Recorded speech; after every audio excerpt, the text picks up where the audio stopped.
After watching the fourth and final episode of the Coach Prime doc, it's on Amazon. I can really say I'm glad it's over. I'm glad it's over. Um, that relationship was mutually beneficial, as I've stated before. Jack State got a lot of good PR out of it. Coach Prime definitely got a lot of good PR out of it. Like I said, never before had he had any kind of social justice type of shit on his resume. I don't remember. Maybe you do. Okay, he coached some little league football stuff like that. A lot of motherfuckers do that shit here. I did that shit before I was even grown. You know what I'm saying?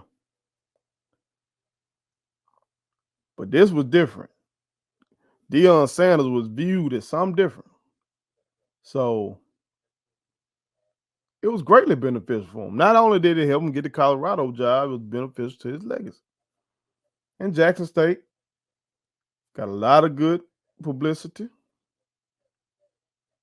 a lot of casual eyeballs on the institution. Won a lot of games, won 2 SWAC championships. Mutually beneficial. Since then, we've seen that Jackson State been catching a lot of bad press. Most of it coming either from Deion Sanders' camp or from defenders of his. And Deion Sanders been catching a lot of bad press.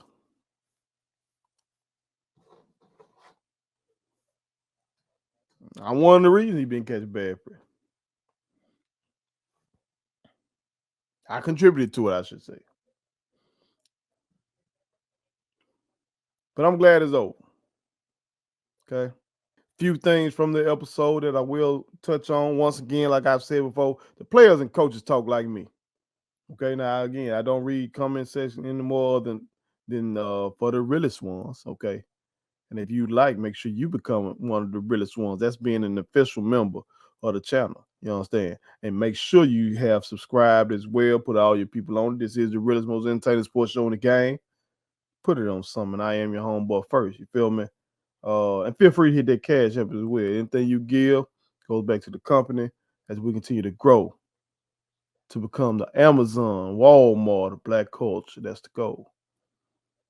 But I don't read comments anymore. But when I used to, one of the things that some detractors would complain about is me cussing. And I keep trying to say, how you gonna be a fan of the sports team and the motherfuckers you out there rooting for talk just like me? Fuck wrong with you? If you watch the documentary, you hear from the players, you hear from the coach. So, no, I just want to throw that in there once again. The episode opened up with the controversial thing that everybody was talking about, before it dropped, with the dismissal of the player and how Coach Prime did it. And I can see why people were upset with that. I can. It's not how I would have handled it as a coach. I wouldn't leave it in my players' hands to decide whether or not somebody get cut. Hell, I'm the one that's setting the tone. As the leader of the team, especially when it comes to the ethics of the team and the morals of the team. You know what I'm saying? Especially like now with football. Football a little different from basketball or track, to my which I coach. Where you got so many different coaches, talking about who chime in on strategy and things of that nature. But when it comes to the morals of the team, the ethics of the team, and the character of the team, that gotta be the head coach. They gotta be the head coach. And that damn sure shouldn't be the players. If anybody, let your coaching staff have a vote on that. If we gonna vote, if we gonna make it a democracy, let the coach staff do that. Not the players. Players ain't ready for that yet. kids ain't ready for that yet, especially the way he did it. Kids ain't ready for that yet. You feel me? So I definitely can understand why there were detractors when it came to that. Now, if he do that shit out there in Boulder and he ain't winning, folk gonna raise hell about that kind of shit.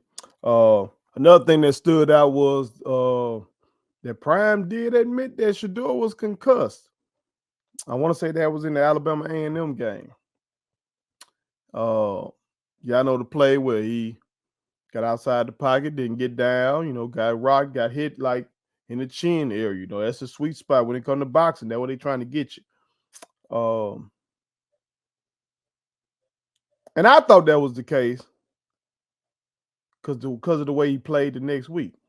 Now, part of me was like, ain't no way he the main concussed, and his daddy is the coach. He run them out there. But you got to remember, Coach Prime come from that 1990s. That shit was just getting your bell rung. You know what I'm saying?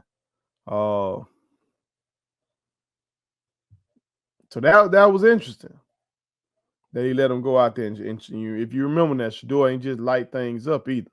And he's a pinpoint accurate player. So I don't know. He might have been still shaky out there in that next week. I remember that Alcorn game. We probably would have lost that game if it wasn't for Travis Hunter being Travis Hunter. He had the pick six and he had that dope ass touchdown with getting the one toe down over there in Lorman. You feel me? But that was interesting. That was interesting. It'll be interesting to see what he does out there in Boulder in similar situations. A couple of other things that stood out was the relationship between Bolden, Mr. Bolden, and his father, and then the relationship between Nugget and his mom. Bolden's dad being a former NFL player, okay. So him coming from that and trying to, talking about continue that legacy. So he trying to build on a legacy, and Nugget trying to start a new legacy for his family, being the only one to graduate from college. I'm really rooting for that young man. I really am. Seems like he has a loving mother. Seems like he loves his mother dearly. And I'm sure he wants to elevate his family and use his talents to do that. And I hope he gets an opportunity to do that in the NFL. I really do. I'm rooting for you, young king. For real, for real. And lastly, I noticed that they did not include the Celebration Bowl. They just, matter of fact, the goddamn title of the episode is The Perfect Season. Like the Celebration Bowl did not happen. Now, I don't know if that's because, I guess, officially Coach Prime had taken the job with Colorado. So how is that going to work? I don't know. Maybe they'll start his season 2 with that. Gotta mention that. You can't ignore that. Because season 1 perfect. Made me look like I'm a fucking liar. Because remember, I said, book it. That we were going undefeated. I didn't just say regular season. I wanted the damn Celebration Bowl. But that didn't happen. So, I'm glad it's over. Okay? Like I said, I didn't want to watch that doc. But the realest ones, via poll, said they wanted me to watch it and react to it. And I followed through. You feel me? I'm going to do what I say I'm going to do. I'm looking forward to this next season. We steady getting recruits in as I tape. Today on the 29th, I saw some more announcements on my timeline. Coach Taylor and staff just whooping ass right now in recruiting. I'm also anticipating to see what this looks like for Deion Sanders out there in Colorado. I am. And y'all know here, I don't just cover Jackson State. I don't even just cover HBCUs. I cover whatever is of interest to Black people and our allies. And that's still going to be of interest. So I'm interested to see what they do. Okay. Will his year one out there be like year one was, that spring season here with Jack State? Will the fan base out there give him some leeway, give him a chance, get, guys in? He said now he brought luggage with him. It's going to be interesting. Going to be interesting. But with all this shit that went down, all the vitriol, all the lies that's being told on a proud black institution and afterwards, I just had to say I'm glad the relationship is over, and I wish both sides success. As I said, when it comes to Prime, I'm out on him. But in terms of Shador and Tyler Brown and some of the other kids that went out there with him, Travis Hunter, I'd be wrong to not wish success on those young men.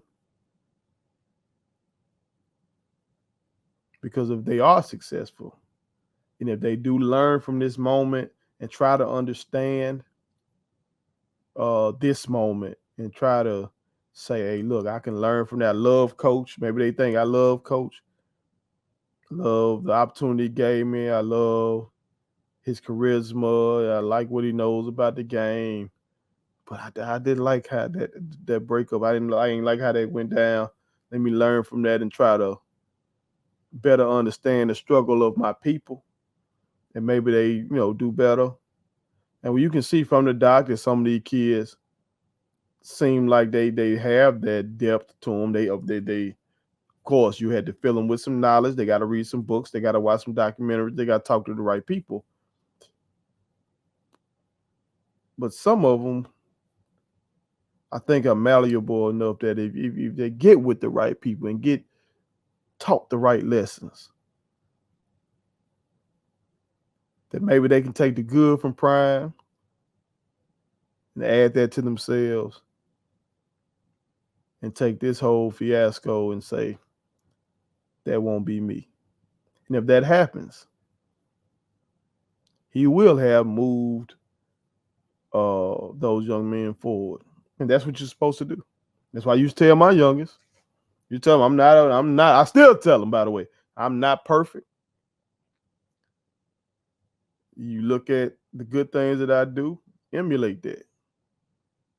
Shit, try to see if you can exceed it.